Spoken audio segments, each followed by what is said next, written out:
Hello dear viewers, welcome you all. Those who are going to sit for Viva exam will greatly benefited by today's video lesson. So যারা আজকে বা সামনে অথবা ভবিষ্যতে viva পরীক্ষার জন্য অবতীর্ণ হতে যাচ্ছেন তাদের জন্য আজকে এই ভিডিওটি অনেক বেশি গুরুত্বপূর্ণ।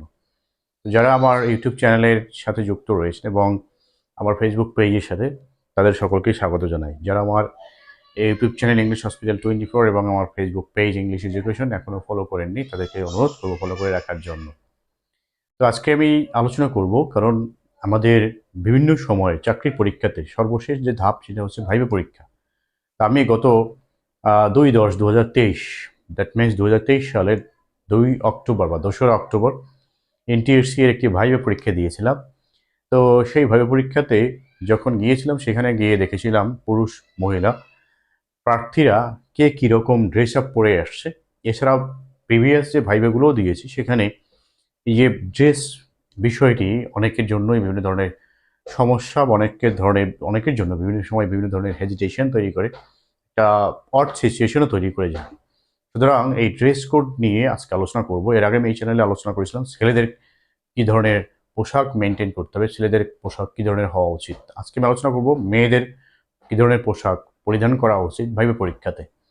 তো সর্বপ্রথম আমি এই যে এনটিএসসি ভাইবা দিতে গিয়েছিলাম বা এর আগে যে ভাইবাগুলো দিয়েছি সেখানে যেটা দেখেছি যে অনেক মেয়েরা যে শাড়ি পরেও আসছে, আবার অনেকে সালোয়ার কামিজ পরেও আসছে। বাট কিছুটা ক্যাজুয়াল যে সালোয়ার কামিজ বা ক্যাজুয়াল যে শাড়িগুলো রয়েছে তার থেকে একটু ডিফারেন্ট। সাধারণত বর্তমান সময়ে বা বর্তমান সমাজে I don't like to mean other meaning, অন্য কিছু বলতে চাই না। আমাদের বর্তমান সময়ে দেখা যাচ্ছে ড্রেসগুলো কিন্তু ছোট হয়ে যাচ্ছে দিন দিন। তো সেজন্য শাড়ি পরার ডিজাইনটাও চেঞ্জ হয়ে গিয়েছে।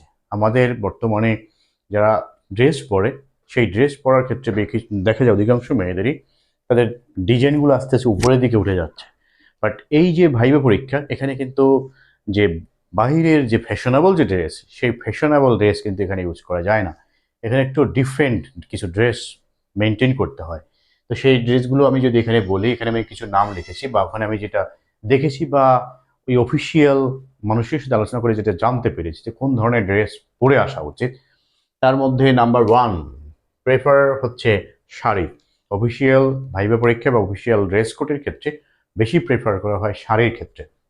সেই শাড়ির কালারটা অবশ্যই খেয়াল করতে হবে যেন অনেক বেশি চোখ ধাঁধানো না হয়। একেবারে নর্মাল যে কালার সেটা হতে পারে অ্যাশ কালার, হতে পারে সাদা, হতে পারে অথবা কিছুটা হলেও স্কাই ব্লু কালার হতে যে বলি আমরা সেটা হতে পারে স্কাই কালার। স্কাই কালার একটা আলাদা, ব্লু কালার আলাদা। তবে ব্লু কালারের সময় অনেক সময় খুব বেশি চিকচিক করার একটা ব্লু কালার রয়েছে, সেটা নয়, যেন খুব বেশি চকচকে নয়। এটা হচ্ছে মেইন কথা। অ্যাশ কালারটা কিন্তু মানুষের চোখে পড়ে না, বাট এটা কিন্তু একটা খুব ভালো কালার। এইখানে বেশি কেউ রেড পরে যায় না। আবার অনেক সময় রয়েছে যে গোল্ডেন কালার যেটা রয়েছে সেই গোল্ডেন কালারও কেউ কিন্তু পরে যায় না। বেশিরভাগ সময় আমরা যেটা দেখে থাকি সাদা পরে যায়, সাদা শাড়ি, সেটা হতে পারে কালো পাইরের থাকে অনেক সময়। আবার অনেককে দেখেছি যে অ্যাশ কালারের শাড়িটা পরে গিয়েছে বেশি। যে পিঙ্ক কালার যেটা রয়েছে সেই পিঙ্ক কালারের মধ্যে কিন্তু একটা ডিফারেন্ট রয়েছে, লাইট পিঙ্ক বেশিরভাগ সময় পড়তে দেখা গেছে। কালারের ক্ষেত্রে অ্যাশ কালার, হোয়াইট কালার অথবা পিঙ্কের ক্ষেত্রে হতে পারে লাইট পিঙ্ক। এছাড়া কেউ চাইলে ব্ল্যাক পরে যেতে পারে। তারপরে অন্য যে কালার রয়েছে স্কাই কালার, সেটাও পরে যেতে পারে। কালারটা যেন খুব বেশি ডিপ না হয়, লাইট কালারের যে কোনো শাড়ি। এরপরে হচ্ছে সালোয়ার কামিজ। এই সালোয়ার কামিজের ক্ষেত্রে যেটা খেয়াল করতে হবে, সালোয়ার কামিজ পরে গেলেও বেটার, নো প্রবলেম। বাট এই যে হাতাটা যেন ফুল হাতা বা 3/4 হয়। এখানে বর্তমান সময়ে মেয়েদেরকে যেটা দেখা যায় তাদের সালোয়ার কামিজের যে হাতা কিন্তু অনেক ছোট করে তৈরি করে, বাট এখানে কুচি দেয়, এগুলো থাকবে না। বাট ফুল হাতা অথবা 3/4, এর উপরে নয়, 3/4 মানে মিনিমাম। এছাড়া সালোয়ার কামিজের এই যে পোশাক যেটা থাকবে গায়ের জামা, সেটা যেন অবশ্যই কলারটা যেন একটু উঁচু কলারের হয়। বর্তমান সময় ভি গলার বেশিরভাগ সময় ড্রেস মেয়েরা বানিয়ে থাকে, বাট এই ধরনের হবে না। ভাইবা পরীক্ষাতে অবশ্যই কলারওয়ালা যে কোনো জামা সালোয়ার কামিজের সাথে সে পরে যেতে পারে। ওড়নাটার ক্ষেত্রে ওড়নাটা জর্জেট না হওয়াটাই ভালো। সেক্ষেত্রে ভালো মানের যে অনেক সময় বড় যে ওড়নাগুলো রয়েছে সেগুলো পরে যেতে পারে। নেক্সট হচ্ছে ব্লাউজের ক্ষেত্রে শাড়ির সাথে সাধারণত ব্লাউজ পরতে হয় বা ব্লাউজ পরে যায়। ব্লাউজ পরার ক্ষেত্রেও একই, যেন এখানে না হয়, এখানে ঘটি হাতা বা কুচি দেওয়া না থাকে, অবশ্যই ফুল হাতা বা 3/4 এই ধরনের ব্লাউজ পরে যেতে হবে এবং ব্লাউজের কলার অবশ্যই থাকতে হবে, কলার ওলা ব্লাউজ পরে যেতে হবে। No big collar any dress permitted in viva exam.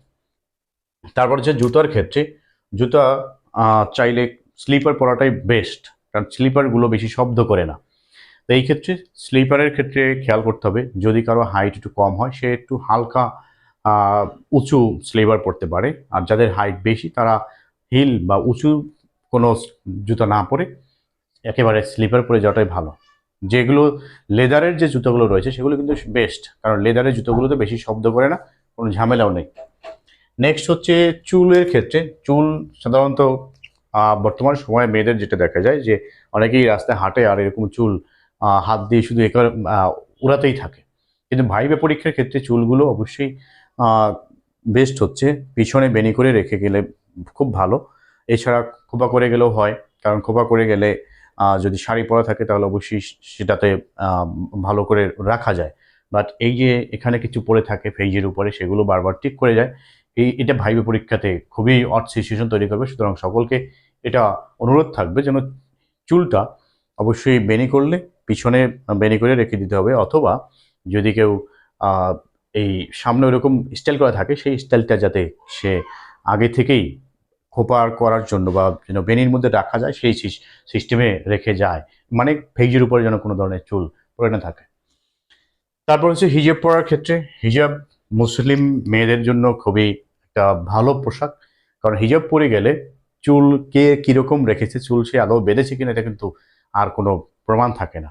সে চুলটা ভিতরে খোলা রেখেছে কিনা সেটাও বুঝতে পারে না, কারণ ইনার পরে গেলে ইনারের মধ্যেই চুলটা ঢাকা থেকে যায়। তো হিজাব পরাটা ভালো, বাট হিজাব পরলে অনেক সময় বলা হয় যে আপনি কান খুলে রাখুন।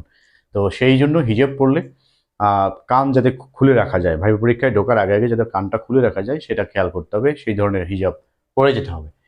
নেক্সট হচ্ছে যে মেকআপের ক্ষেত্রে, বর্তমান সময়ে makeup is one of the most important part of girls or women fashions. তো এই মেকআপ পরার ক্ষেত্রে অবশ্যই খেয়াল করতে হবে যেন লাইট মেকআপ হয়, খুব গর্জিয়াস মেকআপ পরে ভাইবা পরীক্ষায় যাওয়া যাবে না। অনেক সময় বিয়ের অনুষ্ঠানে মানুষ যে ধরনের, এখানে যদি আমি পার্থক্য বোঝানোর জন্য বলি, বিয়ের অনুষ্ঠানে অথবা জন্মদিনের অনুষ্ঠানে যে ধরনের মেকআপ ইউজ করে যায়, অনেকেই দেখা যায় যে ফেস দেখা যায় না, কেমন একটা শুধু মেকআপই দেখা যায়।